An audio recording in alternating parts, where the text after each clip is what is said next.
Assalamualaikum warahmatullahi wabarakatuh. Bismillahirrahmanirrahim. Alhamdulillahirabbil alamin. Allahumma shalli wa sallim wa barik ala sayyidina Muhammadin sahibil bushra. Salatan tubashshiruna biha wa ahlana wa auladana wa jami'a masyayikhina wa muallimina wa talabatana wa talibatina min yaumina hadha ila yaumil akhirah. Wa ba'du. Kepada para alim, para ulama, para masyayikh, para guru dan mitra pendengar setia Radio Tahes FM rahimakumullah, kita patut bersyukur kepada Allah Subhanahu wa taala lantaran kita semua, disadari maupun tidak, Allah telah anugerahkan banyak hal kepada kita. Allah telah anugerahkan berbagai macam kenikmatan kepada kita semua. Oleh karena itu, kewajiban mensyukuri nikmat Allah adalah hal yang sangat harus ditingkatkan. Wa in ta'uddu ni'matallahi la tuhsuha. Bahkan seandainya seluruh umat manusia, seluruh ciptaannya Allah, jin, setan maupun binatang-binatang yang lain di alam dunia ini dikumpulkan untuk menghitung nikmatnya Allah Subhanahu wa taala, maka tidak akan pernah mampu untuk menghitungnya. Ma'asyiral hadirin, para mitra pendengar setia Masjid Radio Tahes rahimakumullah. Allahumma shalli ala sayyidina Muhammad wa ala ali sayyidina Muhammad. Ucapan sholawat harus senantiasa semakin kita tingkatkan, tidak hanya kuantitas saja dalam mengucapkan sholawat, tapi kualitasnya pun harus juga kita iringi peningkatannya. Karena sesungguhnya salah satu di antara indikator memulainya seseorang cinta kepada Rasulullah Muhammad SAW adalah dengan senang membaca sholawat. Innallaha wa malaikatahu yusalluna 'alan nabi ya ayyuhalladzina amanu shallu 'alaihi wa sallimu taslima. Kalau kita mengaku sebagai umat Islam yang beriman kepada Allah Subhanahu wa taala, maka konsekuensinya harus senang bersolawat. Kalau berlandaskan pada ayat innallaha wa malaikatahu yusalluna 'alan nabi ya ayyuhalladzina amanu sallu 'alaihi wa sallimu taslima, menurut ahlu tafsir mafhum muwafaqahnya adalah tidak hanya sunnah lagi membaca sholawat, tapi adalah wajib bagi kita sebagai muslim mukmin membaca sholawat. Allahumma shalli ala sayyidina Muhammad wa ala ali sayyidina Muhammad. Ma'asyiral hadirin, para mitra pendengar setia Masjid Radio Tahes rahimakumullah. Terkait dengan kajian atau tema kita pada sore hari ini, apakah dan perlukah yang kita lakukan di siang hari di bulan suci Ramadan? Maka yang pertama, menurut hemat Al-Fakir adalah yang pertama adalah melaksanakan puasa Ramadan itu sendiri. Yang pertama, siang di bulan suci Ramadan apa yang kita lakukan? Tentunya berpuasa. Terkecuali ada udzur syar'i, mungkin sakit parah, atau orang perempuan yang sedang haid, dan udzur-udzur yang lain yang menjadikan tidak kuat berpuasa. Dalam artian kita mendapatkan rukhsah dari Allah Subhanahu wa taala, termasuk kita melakukan perjalanan yang mencapai masafah, atau kemudian dengan bahasa yang lain ketika kita bepergian mungkin dari Malang ke Surabaya, kok sangat terpaksa sekali karena mungkin ngeluh masuk angin dan sebagainya, maka bolehlah moka. Maka siang hari bulan suci Ramadan tidak berpuasa. Masyaallah hadirin rahimakumullah. Itu yang pertama. Berarti puasa itu sendiri di bulan suci Ramadan adalah amaliyah atau hal-hal yang wajib kita lakukan. Selanjutnya, di dalam siang bulan suci Ramadan, di tengah-tengah kita berpuasa pun tetap kita harus melakukan amaliyah yang menjadi kewajiban kita bersama. Salah satu di antaranya ya tholabul halal, mencari rezeki yang halal atau bekerja sesuai dengan syariah untuk menghidupi keluarga kita masing-masing. Itu merupakan satu kewajiban dan harus kita laksanakan walaupun kita menahan lapar dan dahaga, karena kita sudah mengaku sebagai muslim yang mukmin.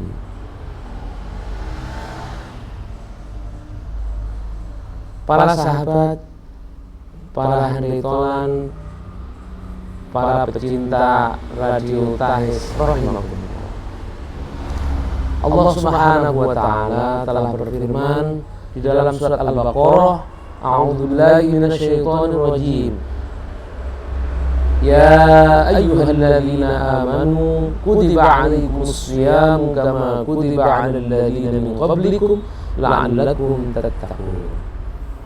Di dalam surat Al-Baqarah ini ayat ya ayyuhalladzina amanu kutiba 'alaikumus syiyam telah jelas dinyatakan ya ayyuhalladzina amanu, wahai orang-orang yang beriman, bukan ya ayyuhal muslimun.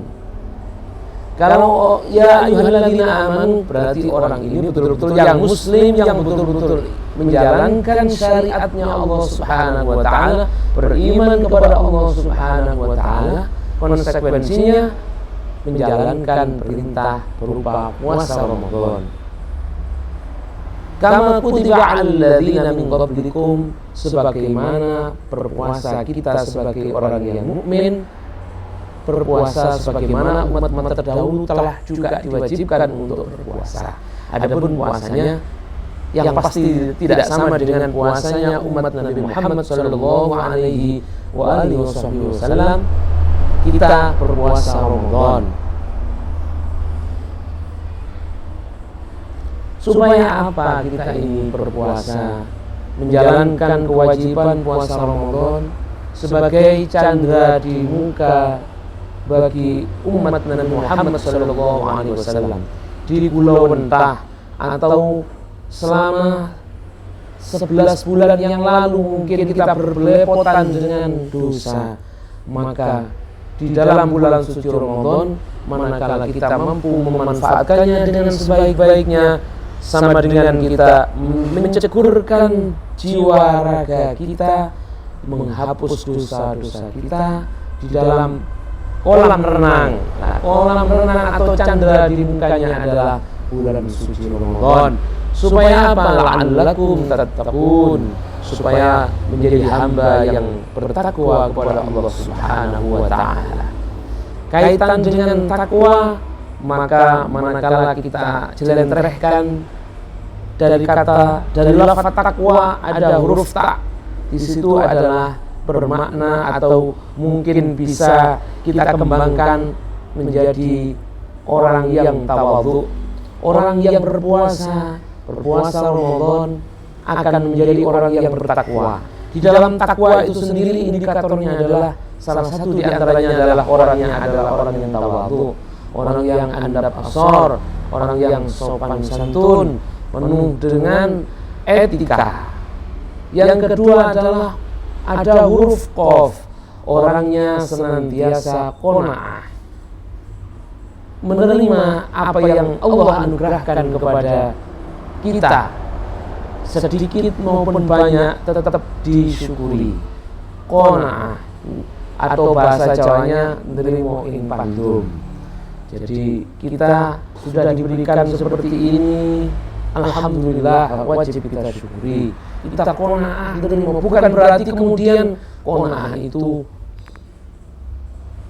pakaiannya compang-camping, mungkin macaannya daun-daun, bukan begitu, tapi bagaimana kita betul-betul mampu untuk berpakaian, berpais-pais dengan baik, sesuai dengan kadar kemampuan kita, sesuai dengan apa yang telah Allah anugerahkan kepada kita masing-masing.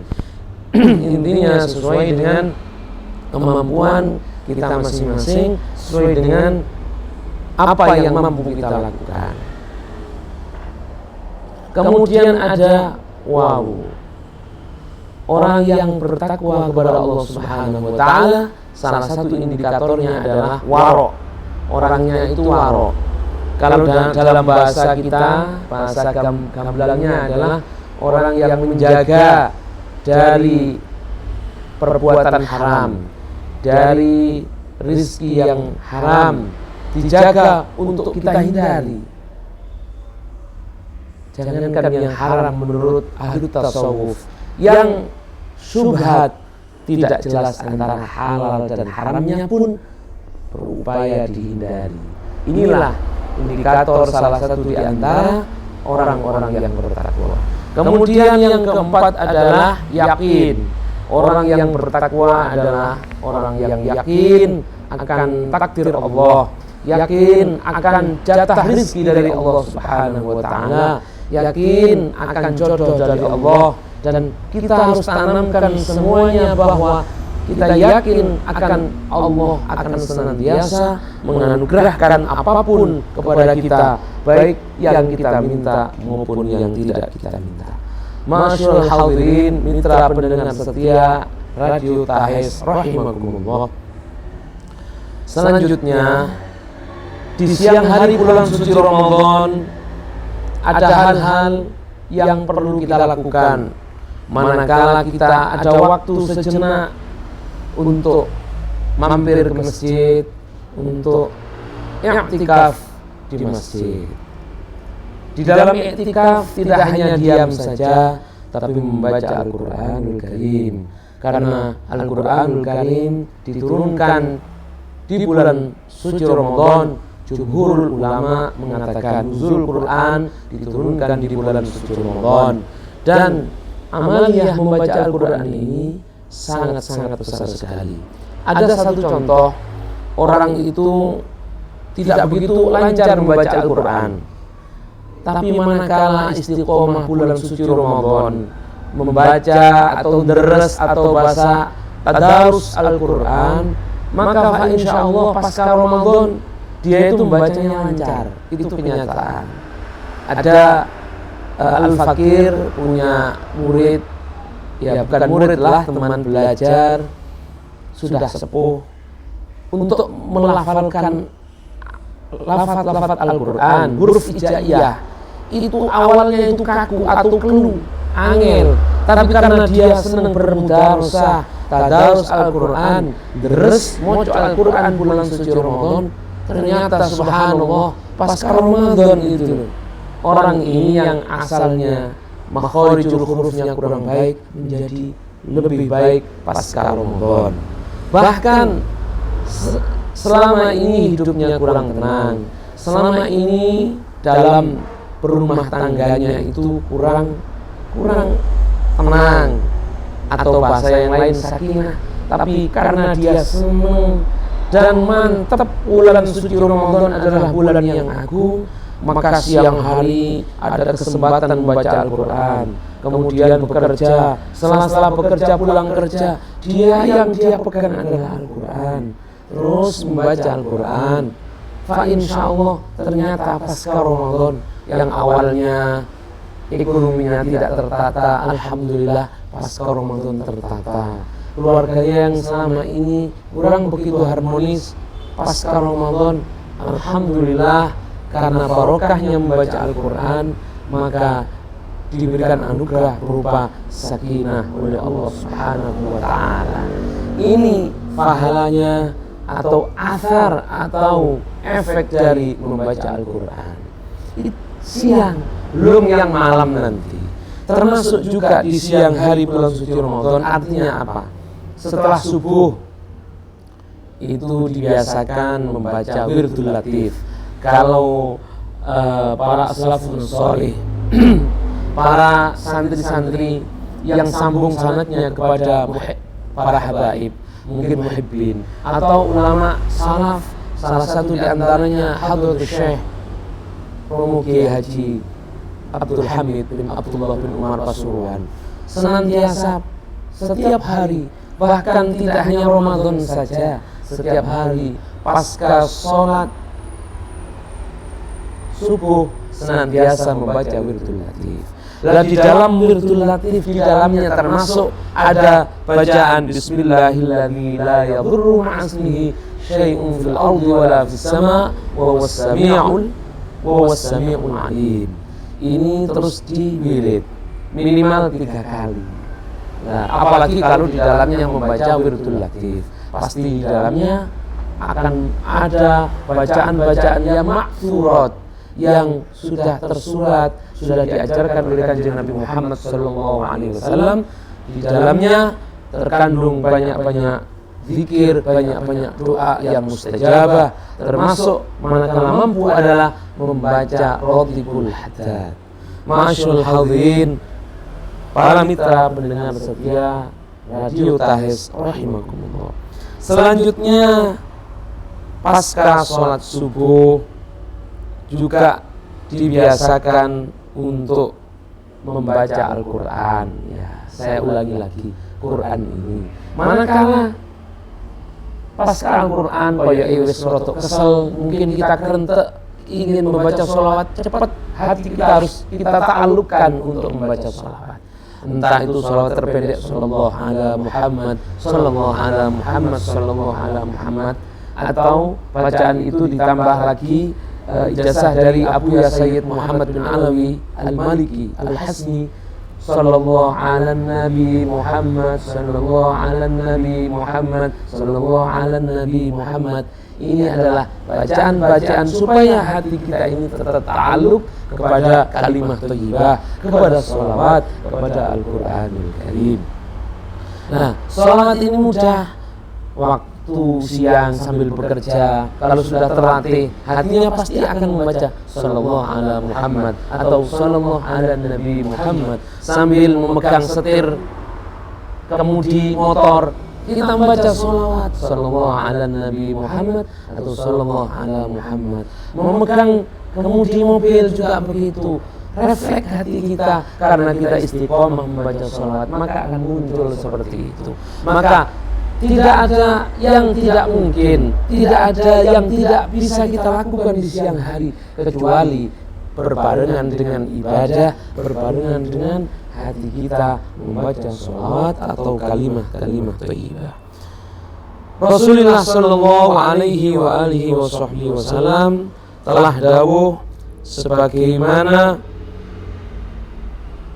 Abu Dzar Al-Ghifari radhiyallahu anhu, beliau menyampaikan, ya Abu Dzarrin, Kanjeng Nabi Muhammad SAW dawuh kepada Abu Dzar, la antaghdua fata'allama ayatan min kitabillah khairun laka min an tusalliya mi'ata rak'atin wa la antaghdua fata'allama baban min al-ilmi khairun laka min an tusalliya alfa rak'atin. Rawahu Ibnu Majah. Yang kemudian dalam terjemahan bebasnya adalah, wahai Abu Dzar, kata Rasulullah SAW, sungguh jika engkau pergi lalu belajar satu ayat Al-Quran, itu lebih baik bagimu daripada sholat sunnah 1000 rakaat. Dan jika engkau pergi lalu belajar satu bab ilmu agama, maka itu lebih baik bagimu daripada sholat 1000 rakaat. Masyaallah hadirin rahimakumullah. Dari hal ini, maka setiap kita mau berangkat mungkin pagi kerja, harus kita niati dengan thalabul ilmi. Padahal kita mau kerja, tapi kalau niat di dalam hati kita adalah thalabul ilmi, maka fa insyaallah nanti di ruang kerja, nanti di tempat kerja, pasti Allah akan menurunkan ilmu-ilmu baru bagi kita. Allah akan mengilhamkan kepada kita ilmu-ilmu baru. berarti kita masuk golongan orang-orang yang senantiasa thalabul ilmi. Mungkin ada kerja di kantoran, ada kerja di perbengkelan yang asalnya sulit menangani mesin ini, tapi karena senantiasa diawali di dalam hati mau kerja itu adalah thalabul ilmi, maka Allah akan memberikan futuhul ilm. Bahasanya Gus Qayyum atau Kiai Haji Abdul Qayyum, beliau senantiasa futuhul ilm. Nah, mau berangkat kerja, ya Fattah, ya Fattah, ya khairul fatihin, iftah lana futuhal arifin. Nah, didasari dengan doa, atau minimal misalnya tidak melafalkan doa itu di dalam hati, mudah-mudahan tambah ilmu, mudah-mudahan tambah ilmu, fa insyaallah akan ada solusi ketika kita dalam bekerja di dunia kerja apapun ada kesulitan akan dimudahkan oleh Allah Subhanahu wa taala. Lebih daripada itu, para hadirin, para mitra pendengar setia Radio Tahes rahimakumullah, bahwa orang yang senantiasa meniatkan diri, mentekadkan diri untuk thalabul ilmi, berangkat kerja, fa insyaallah itu lebih baik daripada sholat sunnah 1000 rakaat. Sebagaimana kanjeng Nabi Muhammad sallallahu alaihi wa alihi wasallam dawuh kepada Abu Dzar, ya Aba Dzarrin, sebagaimana tadi, sungguh jika engkau pergi lalu belajar satu ayat Al-Quran, ini adalah penambang. Terkadang perginya belajar untuk betul-betul thalabul ilmi, sekolah, belajar ngaji, belajar ke TPQ, ataupun pergi berangkat untuk menunaikan kewajiban bekerja di masing-masing sektor, tapi karena niatnya thalabul ilmi, maka juga akan diberikan reward atau pahala sebagaimana pahalanya orang sholat sunnah 1000 rakaat. Hadis ini diriwayatkan oleh Imam Ibnu Majah. Masyaallah hadirin rahimakumullah, kontekstualnya yang saya sampaikan seperti itu. Mudah-mudahan Al-Fakir dan mitra pendengar setia Radio Tahes maupun mustami'in yang lain mampu untuk senantiasa menekadkan diri, senantiasa tiap hari itu niat yang baik. Karena apa? Annal jawariha tabi'atun lil qalbi. Sesungguhnya seluruh anggota badan kita, mulai dari ujung rambut sampai ujung kaki itu, tabi'atun lil qalbi, pasti mengikuti apa kata hati masing-masing. Berarti manakala tekad hati senantiasa menekadkan diri niat yang baik, fa insyaallah akan tercermin, akan terpancar solah polah kita, perilaku kita, tindak tanduk kita, fa insyaallah akan baik. Karena apa? Diawali dari hati yang baik. Sampai-sampai Ibnu Athaillah As-Sakandari, Imam Ahlu Tasawuf, salah satu di antaranya adalah Ibnu Athaillah As-Sakandari. Beliau dawuh, tanawwa'at ajnasul a'mali litanawwu'i wa iradatil ahwali. Tanawwa'at ajnasul a'mali, bermacam-macam jenis amal perbuatan itu, litanawwu'i wa iradatil ahwali, karena bermacam-macamnya keinginan-keinginan di dalam hati masing-masing. Oleh karena itu, mudah-mudahan entah pada waktu siang hari bulan suci Ramadan maupun nanti diteruskan dengan sore hari dan malam hari, manakala dalam hati kita selalu niat dengan niat yang baik, fa insyaallah cerminan siang hari bulan suci Ramadan akan senantiasa baik. Walaupun godaan berada di mana-mana, kita di lapangan, di jalan ada godaan macam-macam. Mungkin terkadang moro-moro tenggorokan kita mencekik atau tercekik dengan sendirinya karena apa? Asad. Malam lupa kurang minum, paginya otomatis ngelak sama sekali. Bahkan mungkin sakit karena keyakinan dalam hati bahwa manakala saya kuat, saya harus kuat, saya harus kuat, fa insyaallah akan kuat berpuasa. Tapi sebaliknya manakala, aduh, kok tenggorokan saya sakit, kemudian dia apa bahasanya, mengakal, ngereno-ngereno, maka dia mungkin akan berpotensi mokel atau moka. Nah, ini adalah godaan-godaan. Bolehlah di dalam hadis Rasulullah dikatakan pintu-pintu neraka ditutup, kemudian setan beserta anak buahnya beserta anak turunnya dikerangkeng. Bolehlah seperti itu, tapi jangan lupa bahwa dalam diri kita masing-masing itu ada yang namanya nafsu lawamah, nafsu sabu'iyah, nafsu syaitoniyah, tetap berada menyertai kita semua. Oleh karena itu, manakala kita tidak mampu untuk mengekang nafsu kita masing-masing, maka potensi pelanggaran suci Ramadan bisa kita lakukan. Oleh karena itu, pagi setelah sahur kita niat kembali di dalam hati, mentekadkan diri, mudah-mudahan saya kuat berpuasa selama 1 hari. Kemudian sholat subuh, pasca sholat subuh ada wadifah, ada amal-amaliyah, baik itu wirid, sholawat maupun membaca Al-Quran. Dan siangnya kita nikatkan diri untuk apa? Berangkat kerja itu dengan niat thalabul ilmi, sebagaimana jauh tadi, fa insyaallah godaan-godaan, fa insyaallah gangguan-gangguan yang ada akan mampu untuk kita tepis, mampu untuk kita hindari. Mudah-mudahan dengan begitu, intinya harus ada di dalam hati kita masing-masing. Puasa, mau sholat, mau kewajiban-kewajiban yang lainnya, itu adalah kuncinya ada di dalam hati. Tanawwa'at ajnasul a'mali li tanawwu'i wa iradatil ahwali, kama qala al-Imam Ibnu Athaillah As-Sakandari di dalam kitab Hikam.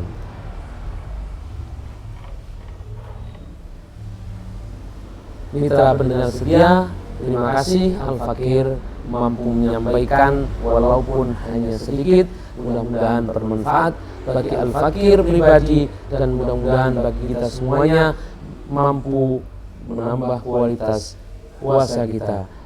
Hadanallahu wa iyyakum ajma'in. Wallahul muwaffiq ila aqwamit thoriq. Wassalamualaikum warahmatullahi wabarakatuh.